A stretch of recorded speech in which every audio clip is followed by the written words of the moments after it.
Chapter 2. The Nam Family. On the night Namtu ran away, all the servants were sent to search for her, alarming the entire Nam household. Even the Nam patriarch had to throw on a robe and head down to the living room. As long as Namtu hadn't been found, both Mr. and Mrs. Nam were in a state of panic. The Nam patriarch leaned on his red sandalwood cane, eyes closed. His presence exuded an air of nobility and authority, far more composed than the two anxious figures beside him. "What exactly happened?" he asked in a deep voice. "Why would the girl suddenly run away?" Mr. Nam glanced at his wife but chose not to speak the full truth, giving a softened response instead. "Perhaps she's feeling homesick. After all, she's just arrived at the Nam household, and everything is still unfamiliar to her. It's natural that her emotions might be unstable." The Nam patriarch slowly opened his eyes. Despite his age, his gaze was sharp, far keener than that of Mr. Nam. "She's been here for 2 weeks, and her emotions are still unstable. Do you think I'd believe that?" Hearing the stern tone in his father's voice, Mr. Nam quickly shook his head. "No, father. It's just that." The Nam patriarch lifted his cane and pointed it toward Mrs. Nam. "You explain," he commanded. Despite her usual defiant nature, Mrs. Nam was visibly tense in front of her father-in-law. "Father, it's nothing serious. Just that." At that moment, the head butler stormed in excitedly. "We've found her! We found the second young miss." When Namtu was brought back, she looked utterly disheveled. Her eyes were red and irritated from dust, giving her a pitiful appearance. Her dress was stained with dirt, and both her elbows and knees were scraped. The pristine girl who had left the house was now battered and exhausted. The most displeasing sight to Mrs. Nam, however, was the worn-out bag Namtu clutched tightly in her hands. She had wanted to throw it away when Namtu first arrived, but the girl had insisted on keeping it. Seeing it now filled her with anger. "Where did you think you were going with that bag, Mrs. Nam?" finally snapped, her tone sharp and impatient. Namtu lowered her head, staring silently at the floor. Her mother's frustration mounted at this defiant attitude, and just as she was about to reprimand her further, the Nam patriarch intervened. Compared to her parents, Namtu had not interacted much with her grandfather. Though they had only met a few times, he always appeared as a kindly and gentle old man. He maintained that demeanor now, smiling softly at her. "Little two, what's wrong? Why were you trying to leave in the middle of the night?" Namtu hesitated before glancing up at him briefly, then bowed her head again and murmured, "I wasn't running away. I just wanted to throw away my luggage." Mrs. Nam, naturally, didn't believe a word of it and was about to question her further when the patriarch spoke first. "What's wrong with the luggage that you needed to throw it away?" "It's too worn out," Namtu replied quietly. "Wutu might have kept it, but Namtu cannot." The response seemed to please the patriarch, who observed her with a more approving gaze. "From now on, just leave such tasks to the servants. Remember, you are now the second young miss of the Nam family. You're entitled to ask for whatever you need. No one will blame you for it," he said gently before his voice grew firmer. "Also, do not leave the house at night again. You were lucky we found you before you got far this time. Though the Nam family may not be the most powerful in this city, when it comes to finding people, we always succeed." Though his words were wrapped in kindness, there was an unmistakable warning hidden within. Namtu felt a cold sweat forming in her palms, but she managed to nod obediently. "Go upstairs and get some rest," the patriarch instructed. Namtu turned and headed up to her room. Only after closing the door behind her did she finally relax. Even a fool could see the truth now. Her grandfather might appear gentle and harmless, but he was the true head of the Nam family. His words earlier, though indirect, had been a clear warning. If they ever discovered that she knew the real reason behind her presence in this household, escape would no longer be an option. She didn't want to be trapped here forever, nor did she want to be married off to the Hoke family. For now, she had to play along and make them believe she was content with her new life. She needed them to think she wouldn't leave. The first step was to erase her past completely. Early the next morning, a servant knocked on Namtu's door, informing her to get ready. Her mother wanted to take her shopping. When Namtu got into the car, she noticed Namsho was also present. She gave her a shy, respectful nod. "Hello, second sister," she greeted softly. Namsho didn't respond, merely casting her a cold, disdainful glance before turning to stare out the window. Throughout the morning, Mrs.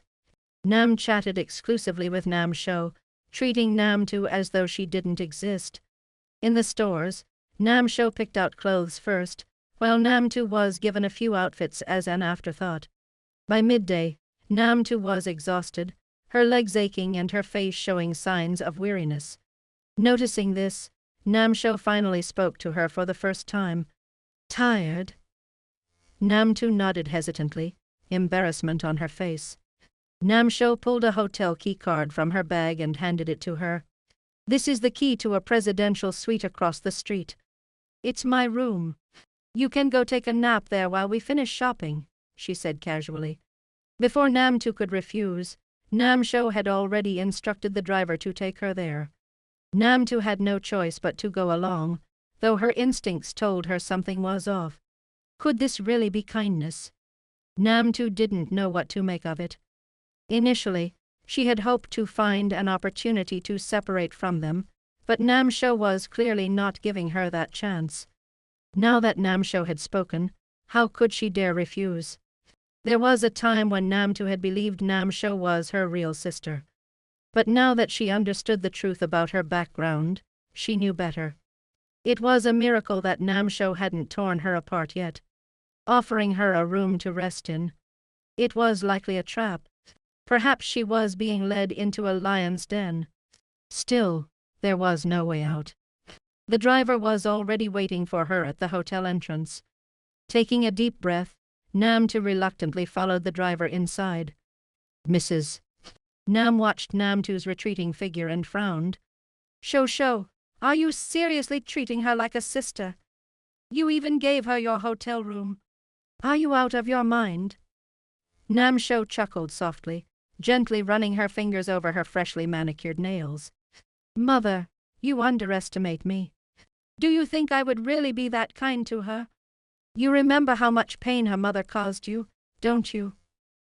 "Mrs." Nam's expression darkened. "Then why?" "Relax," Namsho interrupted with a sly grin. "That room isn't mine. I had someone find out which suite belongs to the young master of the Hoke family." "Mrs." Nam froze for a moment before realization dawned on her. "You mean Hoke Trach?" "That's right.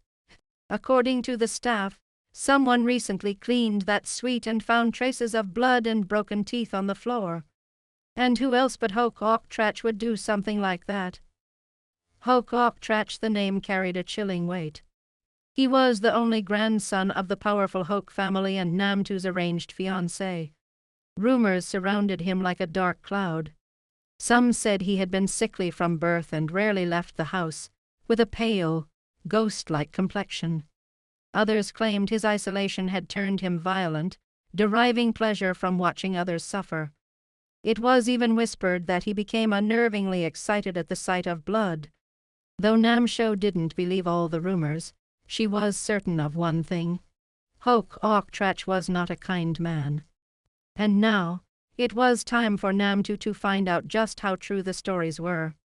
Namsho smirked, her gaze fixed on Namtu's fading silhouette. There was both amusement and cruelty in her eyes. The driver, as instructed, led Namtu to the top floor of the hotel but remained at the entrance to the hallway. "Second miss, you can rest in the room first. I'll wait here and take you back to Madam and the first miss after you wake up." Namtu had no way to refuse. With the key card in hand, she approached the door, each step making her more uneasy. The door unlocked, and she cautiously pushed it open. Soft lambswool carpet stretched out before her, muffling her footsteps. The interior wasn't as extravagantly decorated as she had imagined. Instead, it was minimalist, with deep, muted tones. Despite its simplicity, every detail radiated quiet luxury, hinting at the personality of its owner. The further she ventured inside, the more unsettled she became. She wanted to turn around and run but knew there were people stationed outside. Escape was impossible. Summoning her courage, she continued forward until she heard a low, pained groan from deeper within the suite. Following the sound, Namtu found herself standing before a half-open door. Peeking through the gap, she saw two men facing away from her. One was seated on a chair, while the other stood nearby. On the floor in front of them was a middle-aged man, bruised and bleeding, pleading desperately. "Boss, I was wrong. Please, forgive me this time. I swear I won't make the same mistake again." The man seated on the chair leaned forward slightly, his voice calm but cold. "You betrayed me, and now you're begging for forgiveness. You must be brave." With those words, he casually placed his shoe over the man's hand. A moment later, a sickening crack echoed through the room, followed by a scream of agony. The seated man stood up and took a handkerchief from his assistant, calmly wiping his hands before tossing it to the floor. His gaze was icy, like that of a predator surveying a dying prey.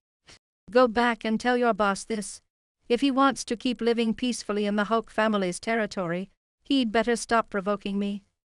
Namtu felt a surge of fear and instinctively took a few steps back. Her mind screamed at her to run, but before she could retreat any further, the man turned and spotted her. Their eyes met. Time seemed to freeze as a chilling sensation washed over her. It was him, the man who had been sitting in the car last night. Without thinking, Namtu spun on her heel and bolted for the door. Her hand gripped the handle, and she managed to open it a crack. But before she could escape, a hand reached out and pushed the door shut with an effortless force. A wave of heat pressed against her back. The faint scent of sandalwood enveloped her senses as a strong hand gripped her chin, forcing her to face him. Hokok towered over her, his gaze hidden behind a pair of gold-rimmed glasses. His lips curled into a chilling smile, his eyes glinting with a dark amusement. Well, it's you again."